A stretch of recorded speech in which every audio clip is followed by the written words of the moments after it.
What are some more outside of the subject line, like some more top line, advice that you might give for really good pitches? Another one I would say that really matters is keep it short. Mm. And the shorter, the better. I mean, no, you don't want to send a sentence with no information. Mm. That's not going to help anybody. But I think often writers are so desperate to prove that their idea is a good one that they write this soliloquy in the email, Mhm. and the editor opens it, gets two sentences in because, hey, you got them to open it. So you're already ahead of the game, but they only have 30 seconds to look at it. And, in those 30 seconds, if they're still getting through your bio and they haven't even gotten to the story idea, they're going to click away like it's too boring. So I would say definitely keeping it short. I try to keep mine. I mean, it varies, but I would say 5 sentences, seven Mm. sentences max. I am fortunate at the point that I don't really need to write like a whole byline about myself or a bio anymore, but I think that's a big one. Keep it shorter than you think you need, because if you Mhm. can capture their interest, they will come back and ask you Right. for more information. Right. And you don't want to like accidentally lose their interest with all of your information.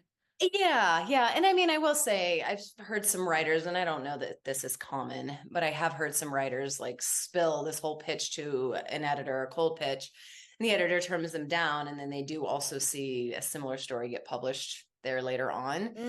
That's the Again, worst. I don't know if it's common. I've only maybe had it to me once, had it happen to me one time.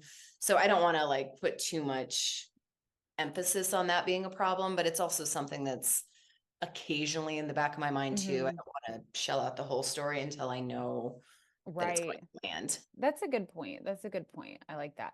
Yeah, I definitely struggle with keeping them short enough. Because it's like you really thought it through and you're like, but I have all that. Let me just show you. But it's like, Mhm. you're right. Like I'm always, of the mindset, like editors are very short on time. They're getting so many emails. You have to catch their attention and just do the least that you can to have the most Yeah. powerful impact on them. I will Uh, say that one of my past editor, well, she's still a good friend, but she was one of my editors, a backpacker. Then she took me to REI with her, and then now she's at a different publication. So I've been with her through like 4 different publications. We've gotten to be good friends. Like we've actually gone on vacation together because we've just worked together for so long. But when she left one of her publications, it became this running joke. She would send me screenshots of her inbox. And when she left one publication, she sent me the final screenshot and was like, it's probably best that I just start over, because her inbox had 12,942 unread oh emails. my God. And I was like, you can't even quantify that. Like, no That's way is my insane. pitch going to get seen in there unless she knows you, unless it's super attention grabbing. Like, Right, right. I think Exactly. sometimes freelancers, just because we all get a lot of emails, but I don't think we fully understand what they're dealing with until you see something like I that. I really, especially because I sent a pitch to I had heard somebody speak. She was the features editor at Cosmo, and I heard her speak on something, and I was like, I'm gonna pitch something, and I pitched her, and she literally got back to me that day, and I was like, I don't know how she has time to do anything because she's getting so many. And so it's like you Totally. might catch someone at the time. You know how when you open your email, like a lot of times you'll just click the top of the inbox because it's the Mhm. first thing you see. And so like maybe I just got lucky.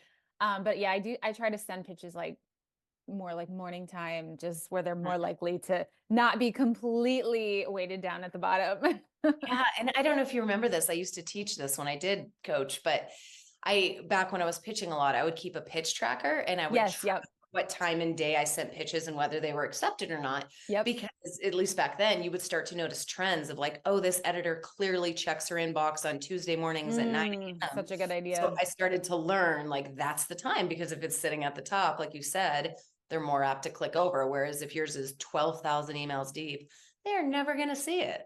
Like, yeah, you could really like do some scientific data tracking on that if you got into it really. And yeah, Totally. I do tell people, probably because I learned it from you, to keep a pitch tracker if they want to keep track. And because it can get, if you really are pitching a lot, you really do forget. Like, I Mhm. forgot that I pitched this person, then you never follow up and you've got to follow up. So I Totally. I think that is super important.